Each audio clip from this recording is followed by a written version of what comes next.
I think it's time to get started. Welcome back, everyone. So today I'm just going to do some more examples in review for the test. I sent earlier on an email which included the review sheet. So I hope that you all got that email with the delightful review sheet in it. As usual, I'm going to do is it usual? I don't know. I'm going to do some examples from the topics in there. I'm going to try not to do the examples, from the same section, just so that we have, so that we all, I'll leave those for you to work on. Sorry, there's something in the way. All right. Before we get started on that, are there any questions about the tests, like how the test is going to work? You should all come on Zoom at our regular class time, and I will get you the test, and you can just write your answers on your own paper like you would for the quiz, and submit it by Gradescope the usual way. Are there any questions about how that's going to work? Of course, as always, there's no calculators or any of that. All right, nobody's got any questions. Let's just do some examples then. So I'm going to try and do one from each of the sections on the review sheet, and I'm going to focus on the ones which are not this week's homework, although we can talk about those also if you like. Probably I'm not going to go the whole time, so we'll have time for folks to ask questions. And please, as always, interrupt with questions if you have them, while I'm doing my examples. So let's start with the first section on the sheet is about relative extrema, the first derivative test. So let's try one of those. How about let's find the relative extrema of sorry,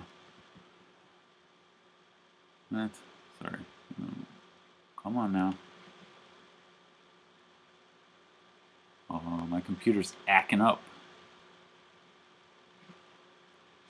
Oh, I know why. Sorry. This is going to be great for me.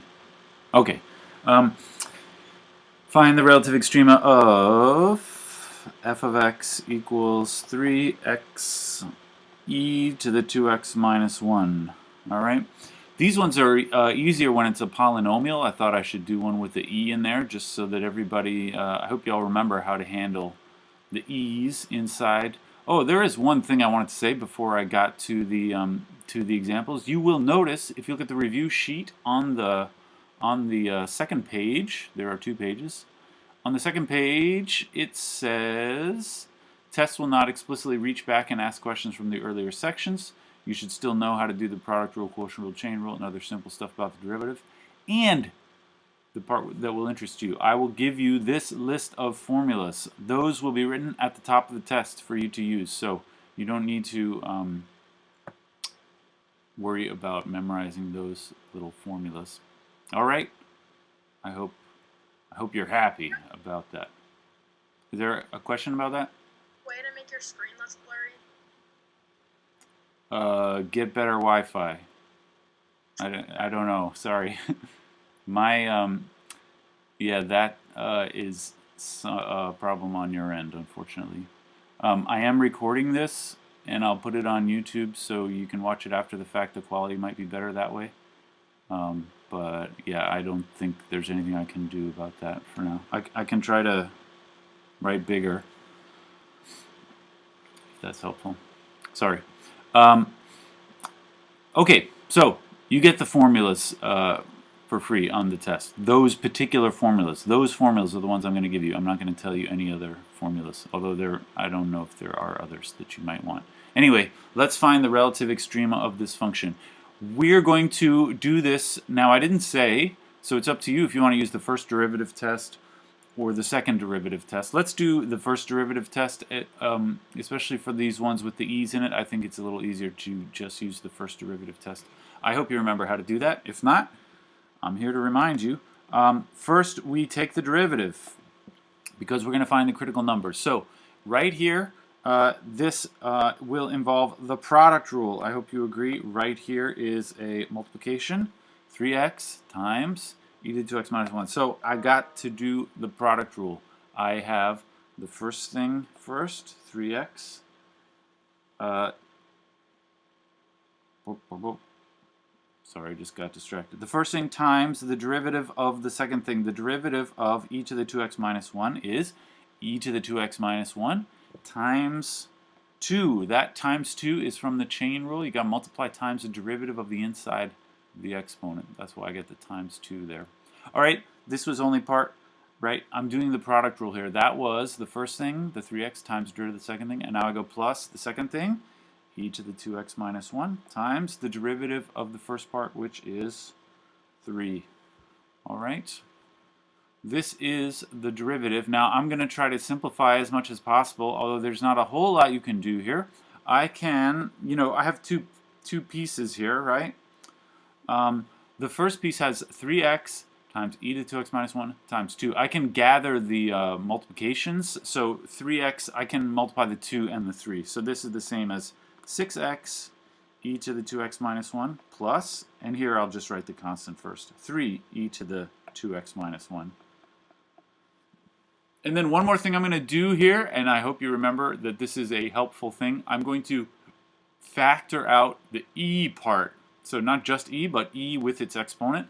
You see I have two things added together, and they each have that e thing on them. So I'm going to factor out that e part, and it becomes e to the 2x minus 1 times 6x plus 3, like so. All right. This is as simple as the derivative is going to get. So this is the first derivative. Any questions so far? I hope I'm doing all right. Okay. Oh, maybe. Sorry, I'm playing around with my computer here. My computer just started to do an automatic backup, which maybe is compromising my internet connection. So I'm stopping that. I hope it gets better if you're experiencing blurriness. Okay, this is the derivative, all right? F prime of x is like so. Now, we need to find the critical numbers, which is we set this equal to 0, and then we also find when it does not exist. In this case, it always does exist. That the DNE thing is only relevant when there's a denominator that might equal 0, but in this case there is not. So really all I have to consider is when f prime equals 0. So set this equal to 0. I have two things which are multiplied to be 0. That means you set each one to be 0 separately. E to the 2x minus 1 is 0, or 6x plus 3 is 0. All right, the second one there you can solve. 6x equals negative 3. X equals, I guess, negative a half, right? 3 over 6 is negative a half. And then this other one here has no solutions. That's because, I hope you remember, e to any power is always positive and is never 0. So e to the 2x minus 1 equals 0 cannot have any solutions for x. So the only critical number we get then is right here, x equal negative a half. And I'm going to make my little increasing, decreasing chart. This is how we tell if it's a maximum or a minimum. So I put negative a half on the chart. This is my x value. F prime is 0 right there. What about on either side? I don't want to lose my formula. The formula for the derivative is up there, and I'm going to plug values in on either side of negative 1. So let's plug in f prime of, I'm plugging values on either side of negative a half. For the value on the left, I'll use negative 1. F prime of negative 1. It is e to the power 2 times minus 1 times 6 times minus 1 plus 3. And here you have to decide, are these things positive or negative? Remember what to do with the e. You could, I guess, plug this here. You could plug it into your calculator, although not on the test. And you don't need to, because you remember e to any power is always positive and never 0. So this right here is positive. And then this part, what is that? 6 times negative 1 plus 3. That would be negative 6 plus 3, which is negative 3, which is negative. So this whole thing is negative. So I get negative on the left side. All right. And then on the right side of negative 1/2, let's plug in 0. I like 0. f prime of 0 is e to the 2 times 0 minus 1 times 6 times 0 plus 3. And this, again, the e part is positive because e to any power is always positive. And the part inside the parentheses there would be, you've got to actually add it up, but it's, in this case, 0 plus 3 is positive. So I get positive over here. All right, just about done. I hope you remember how to conclude. You look at, does it go plus to minus or minus to plus? The fact that it goes plus and then minus means the shape is, it's minus and then plus. That means it goes down here and then back up over here, which means x equals negative a half is a relative minimum, right? My chart there means it goes down and then back up. So that point must be a relative minimum. What are your thoughts about this? Any questions about that one? A little tricky, I suppose. Say it again, sorry. I asked if we're going to have to graph this. Well, I mean, in this problem, I didn't ask you to graph it. This one is tricky to graph. It's not that hard. The only hard part is you would need to plot that critical number along with its y value. And this is the hard part in general. Its y value will be, typically speaking, a weird number which you would need to plug into your calculator. But actually, in this case, you can graph it. If we wanted to sketch the graph, you get lucky in this one. Sketch the graph. I think you get lucky. The critical number, we might as well do this, is x equal negative a half. And you need to find the y value. And this is going to be hard because there's an e in the formula. 3x e to the 2x minus 1. So I go f of negative a half is 3 times negative a half e to the 2 times negative a half minus 1, right? And this is not really possible to do by hand.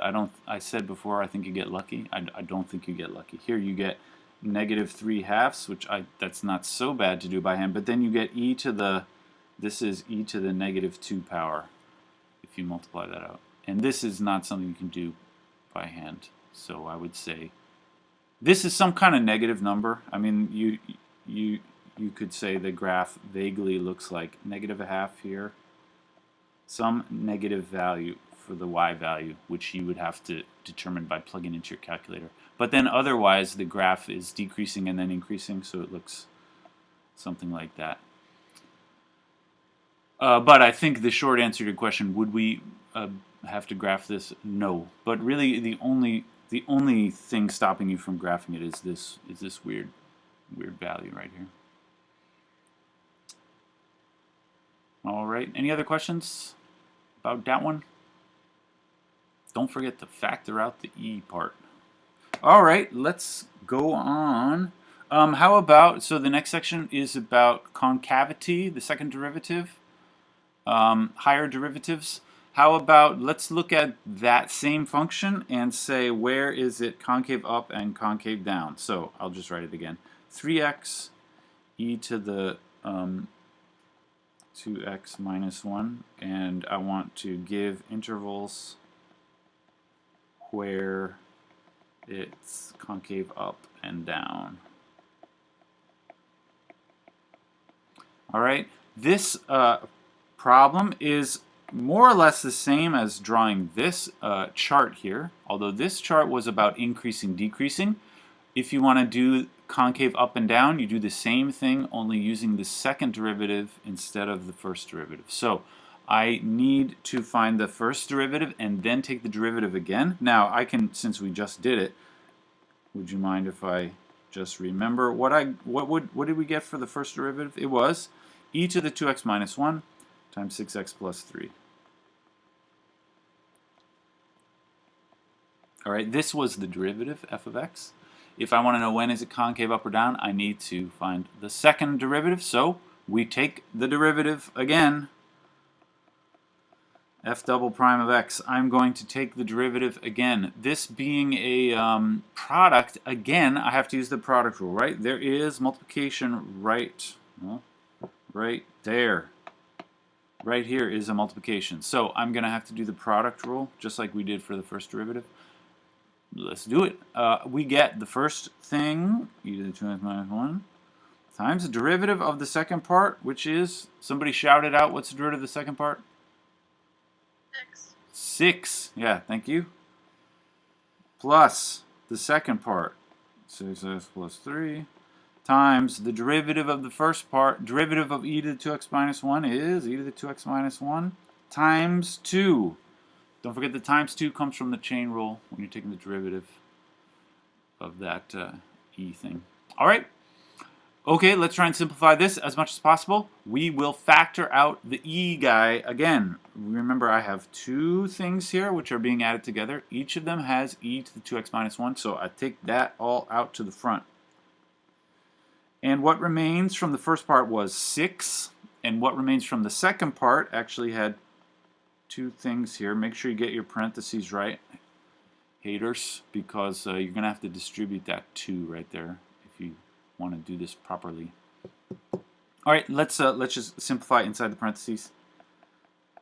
I got 6 plus, distribute the 2, 12x plus 6.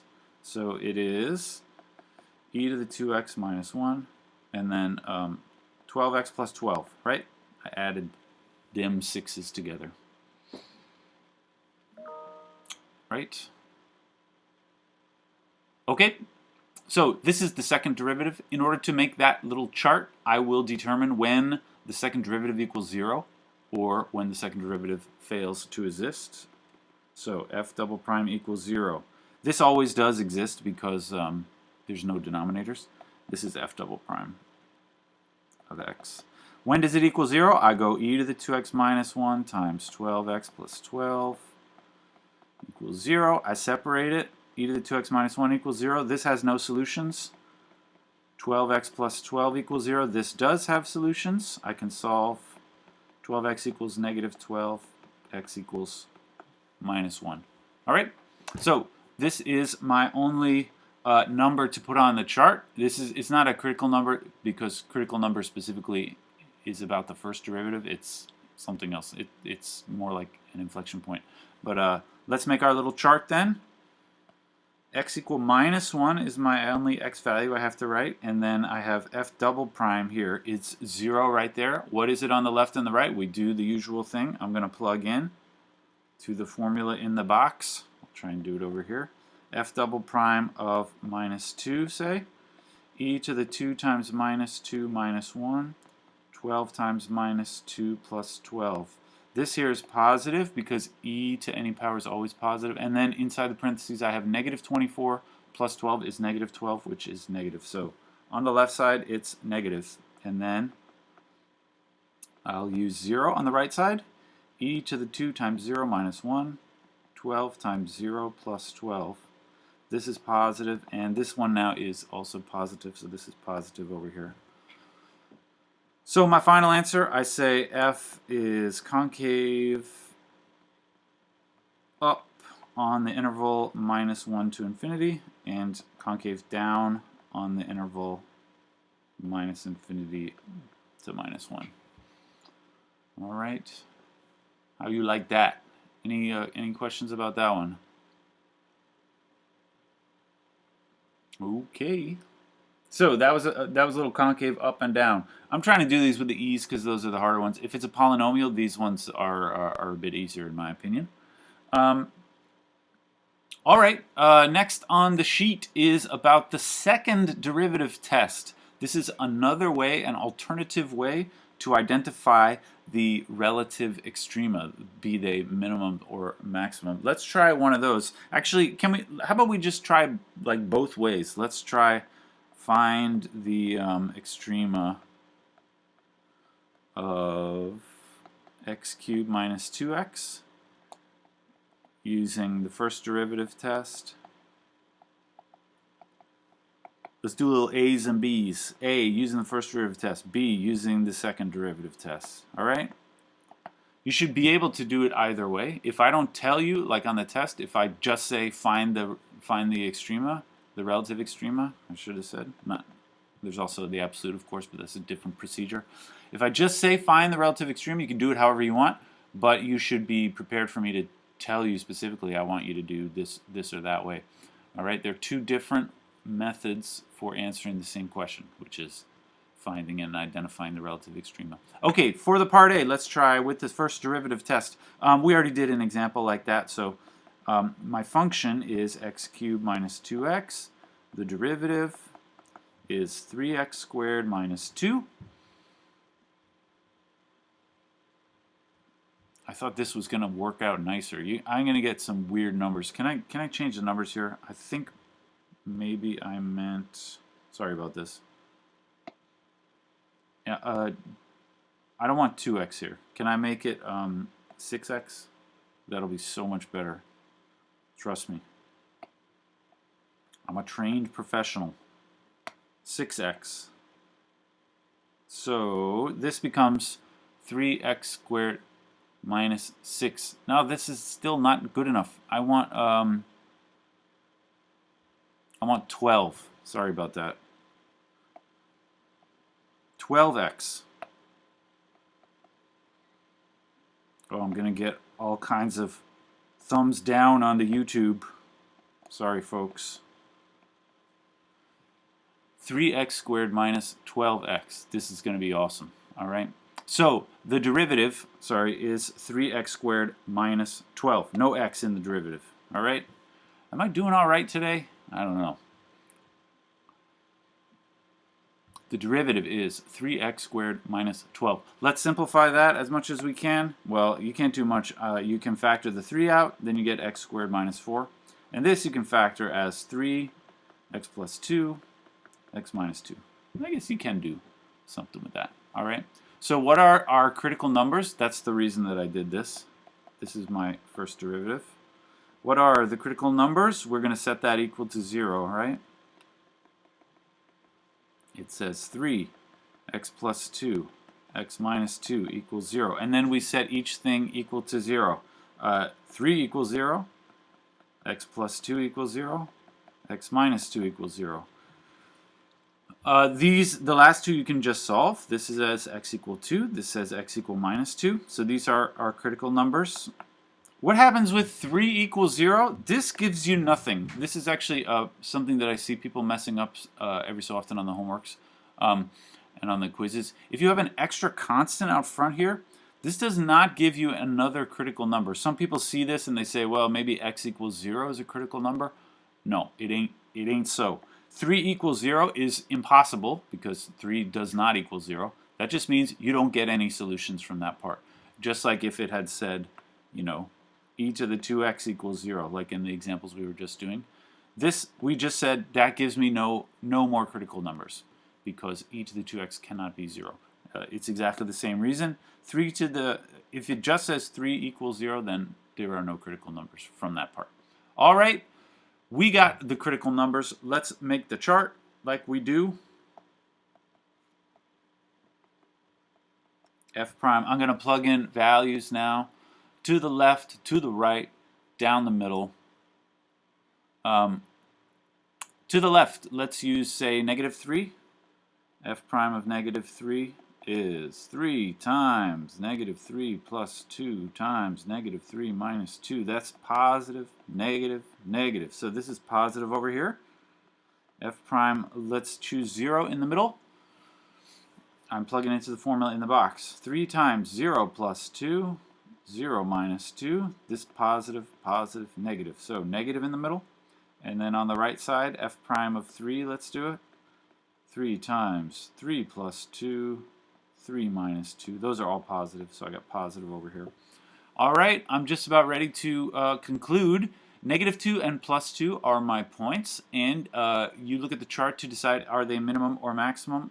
Because it goes plus and then minus, I'm going to say x equal minus 2 is a relative maximum. And because it goes minus and then plus, I'm going to say x equal 2 is a relative minimum. All right. This was part A, the first derivative test. All right. Any thoughts about that one? I hope I did all right. Sorry, I changed the function around a bunch of times. Okay, that was the first derivative test. How about the second derivative test, part B? Now, the second derivative test involves, first of all, finding the critical numbers, which we already did. So I will just refresh our memory. The critical numbers are x equal minus 2, x equal plus 2, right? And then, second derivative test, you plug the critical numbers into the second derivative directly. So I never found the second derivative before. We ought to do that. Now, I'm just going to use the first derivative and then take the derivative again of the first derivative. So actually, this formula here, this version is not very convenient to take the derivative of because it involves a product. It's better to go back to this one and take the derivative there. So 3x squared minus 12, that's the first derivative.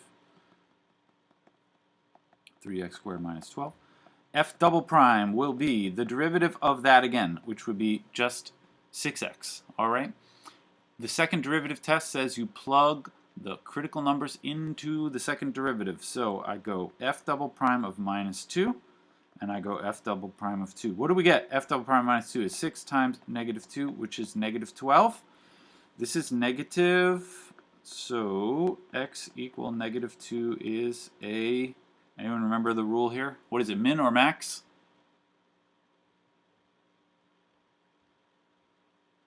Is it a maximum? It is a maximum, yeah.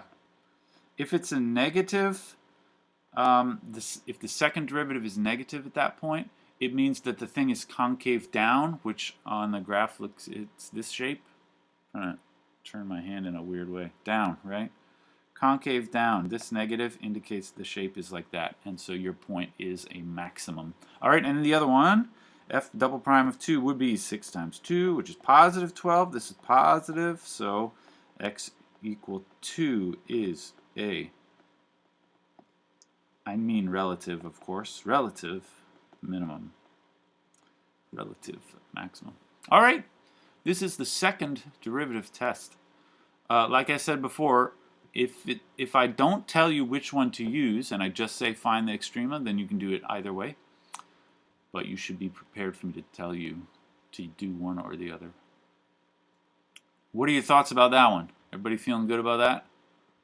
I hope so. So when wouldn't we be able to use the second derivative test for it?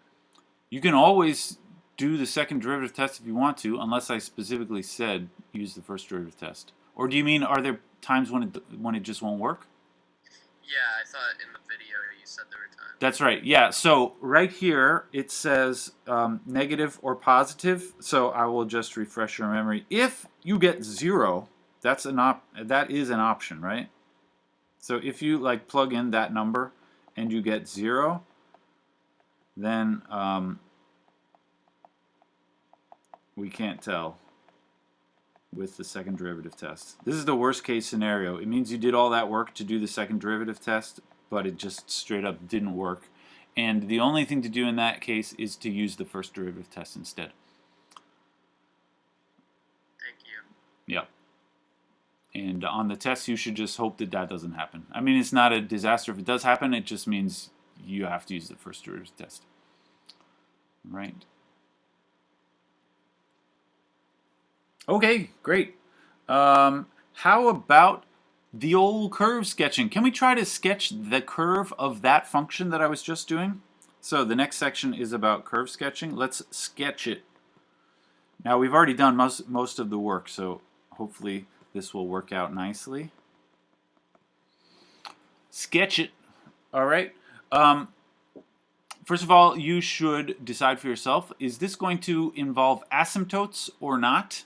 The answer is not. Asymptotes only occur due to denominators, right? A 0 in a denominator will make a vertical asymptote, and you get horizontal asymptotes if you have, you know, the degrees in the numerator and the denominator, that thing. So this one by itself, having no denominators, you don't have to worry about asymptotes. It is a polynomial, which means it doesn't have asymptotes. What do we got to do? We got to find the critical numbers, do the increasing decreasing thing, then plot the critical numbers with their y values and try to connect the dots. We've already done most of that, right? So the critical numbers are x equals 2, x equal minus 2. And then we did the increasing decreasing. It looked like minus 2 here, 2 here. It was plus, then 0, then minus, then 0, then plus. All right. I happen to remember that's what the increasing decreasing chart looked like. This is almost all the information we need to draw the graph. The only other thing we need is the y values. So we need to find the y values for those 2 points. All right. Maybe I'll do that. Let me do that over here. Y values. Values. I put the E at the end. Sometimes I do that.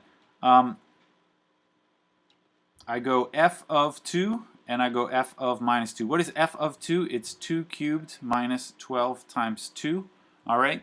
These numbers, in some cases, they can you may have to use your calculator, but on the test I will make it so that the numbers work out nicely. This is 8 minus 24, which is negative 16. I hope you can handle doing that without a calculator. And then f of minus 2 is minus 2 cubed minus 12 times minus 2. Minus 2 cubed is negative 8, and then this is going to be plus 24, which is going to be positive 16. All right, so these are my y values. I'm going to make my graph. Let's just do it right here. I'm going to try and line it up with the chart. Wouldn't that be great? Positive 2, the y value is negative 16. So that's 2 minus 16 right there, right? When my curve passes through that point, it should be going horizontally. And then negative 2 and positive 16. Right there. The curve should pass through this point horizontally. All right, now we got to connect the dots. How about in between these 2 points in this middle region? What should the curve do? Well, the curve, we know from the chart, is decreasing. Anyway, it would have to be decreasing to get from this point down to that one. It will go down like so. Just make sure you make it going horizontally as it passes through those points. I'm going to get fancy with it. Make it red. How do you like that? It should go down from that point to the other one, and it needs to be moving in a horizontal manner when it gets there. All right, how about on the right side of this picture? As I exit this point down here, what do you say? Should I make the curve go up like that or down like that? Upsies or downsies?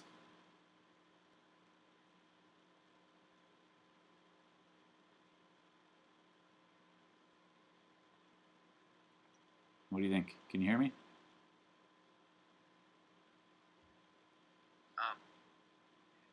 Up. Somebody said up. Yeah. I hope you can hear me. Up is correct. It's because of this this increasing here, right? It's increasing to the right of the 2, which means I got to make it go up. And what about over here? Increasing to the left of the 2. That means it has to increase up to this point. That means it goes up like that.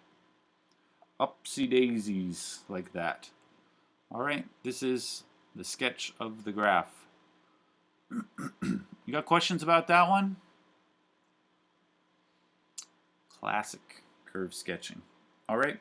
I just had a couple more examples then. We're almost to the new material. So after the curve sketching section was absolute extrema. Let's just do a quick one of those. How about find the absolute extrema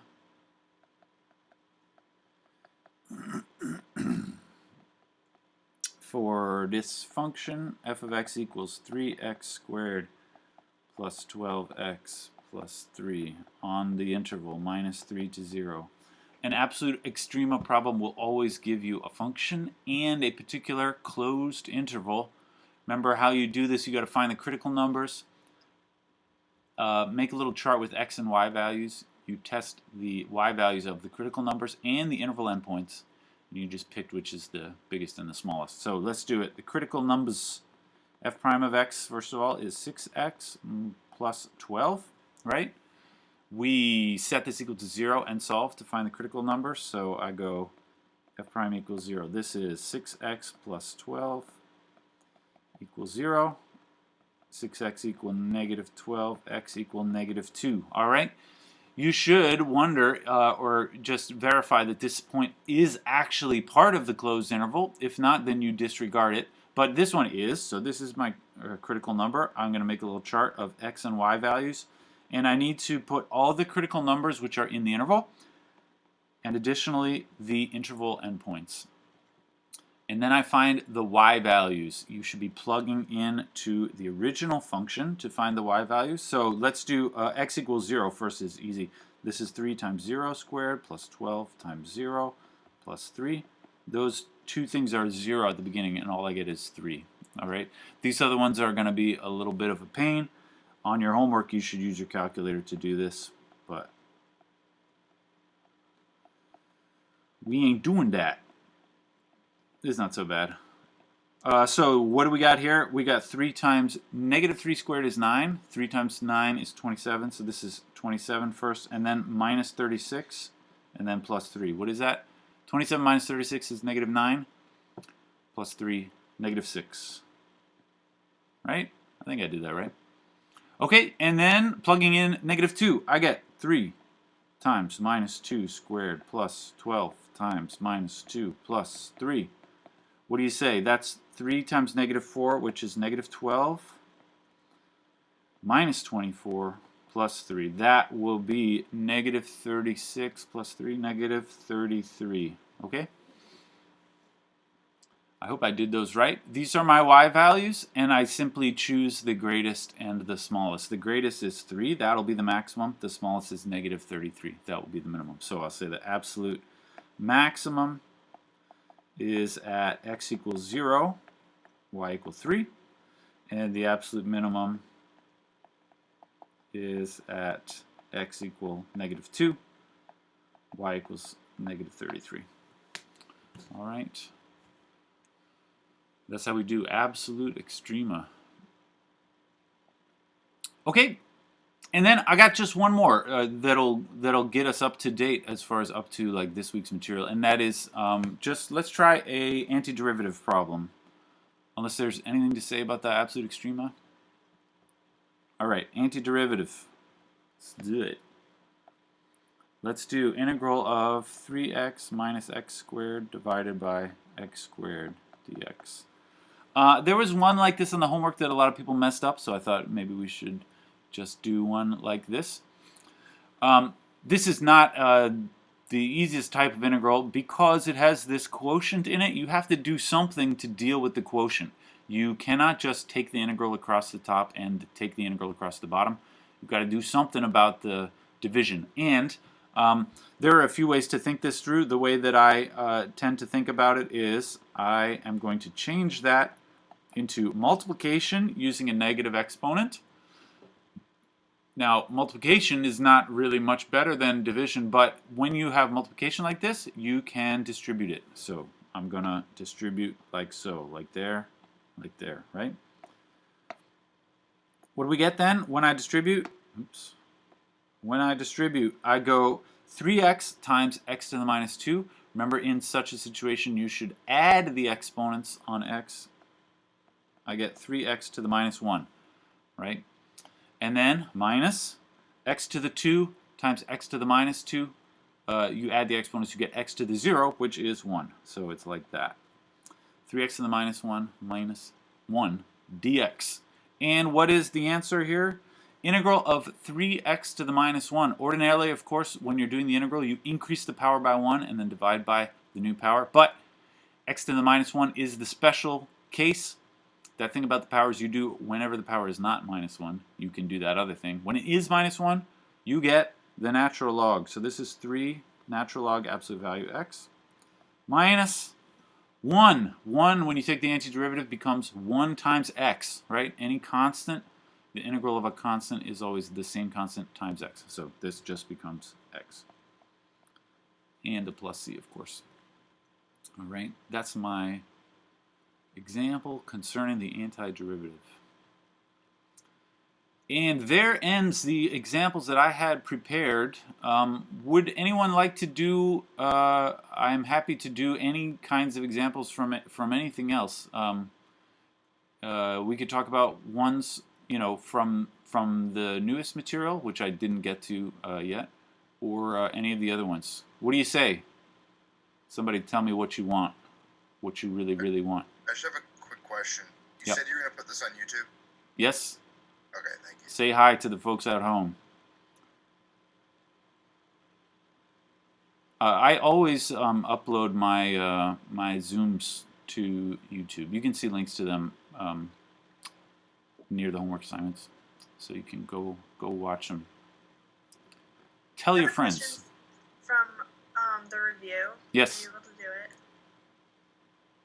it? Yeah, if you want. Okay. It was the antiderivative of 4 times 7 to the 2x plus 8 over x. Okay. So that one. How about, can I just change all the numbers so I don't Yeah, spoil it for you? How about 5 times 3 to the 8x plus the other part. The other part, it said 8 over x. All right. That one I can't change too much. I'll just make it like this.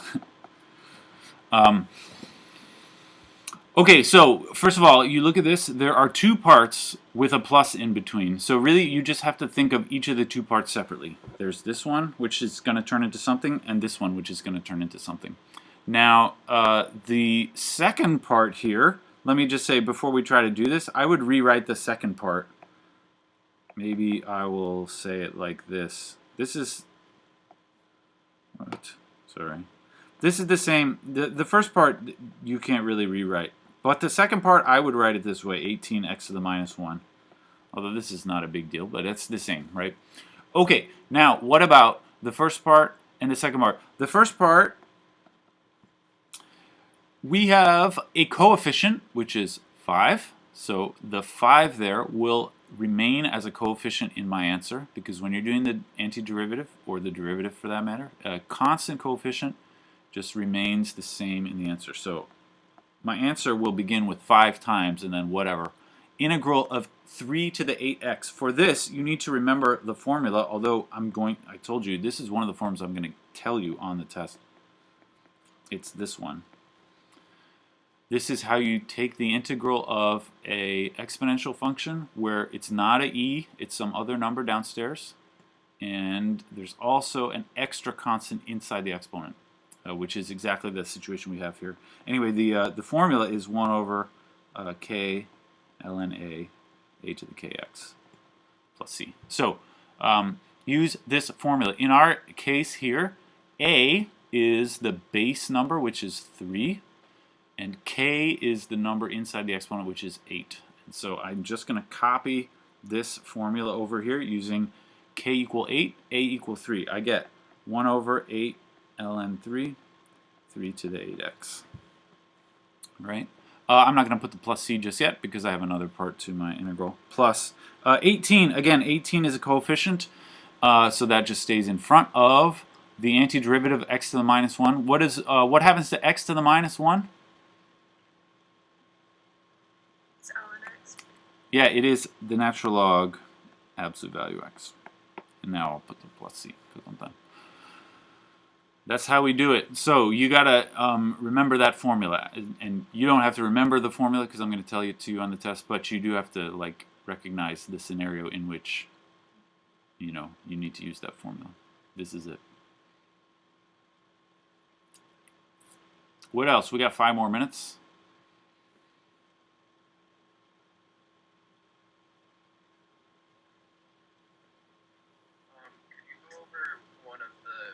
From the new material with the U? Sure. Yeah, those are, in my opinion, pretty tricky. The substitution, let's try, how about 3x over x squared plus 5 to the 7. How do you like that one? 3x over x squared plus 5 to the 7 dx. All right? As I've said before, on the test, I'm not necessarily going to tell you if you need to do the substitution or not. So your first order of business on the test, at least, will be look at this and decide for yourself, how am I going to do it? Can I do this using some kind of simple trick like distributing or something? Or do I have to use the substitution? In this example, you have to use the substitution. Why is that? is basically because the denominator is too complicated. You can't just like move this up to the top using a negative exponent and then distribute, because this exponent out here along with the stuff on the inside is too complicated for that that distributing thing to work. So if that doesn't work, your only other option really is the substitution. You have to choose something to be the u, figure out the du, and then do a bunch of stuff. Anybody familiar with these already? What should I choose to be the u? X squared plus 5. Yeah, u should be the inside of something, and usually it's going to be the inside of parentheses, although sometimes you have to use maybe the inside of a square root sign, maybe the inside of an exponential, like inside the exponent of something. All right, then the du, you take the derivative of the u, and in this case I get 2x, and I always include dx as part of the du. All right. Okay, let's try, next you try to plug this stuff in. My goal, remember, is to sort of rewrite the entire thing so that it doesn't use x anymore, it uses only u. So this here, I'm going to say, my first thing to plug in will just be, I'm going to put u on the bottom where it goes, right? X squared plus 5 is u, so that thing, x squared plus 5 to the 7, is u to the 7. All right. Now I'm going to, I like the u to the 7 because it's in terms of u's. I still have some things involving x left over, and it's helpful in my mind to separate them out. So I'm going to write this, instead of that fraction like that, I'm going to write it this way. The purpose of that was to separate apart the u's, which are already substituted, from the things which involve x, which I still need to work on.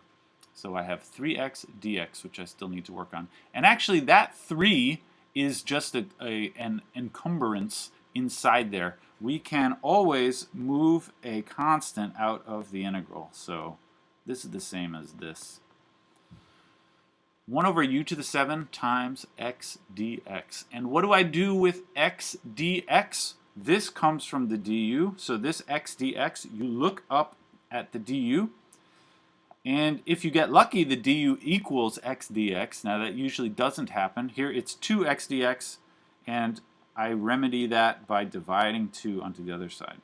So 1/2 du equals x dx. And so I can plug that in where I see x dx. So this is now 3 integral 1 over u to the 7, and instead of x dx, I'm going to write 1/2 du. And now I have completely substituted u's. The x's are totally gone, right?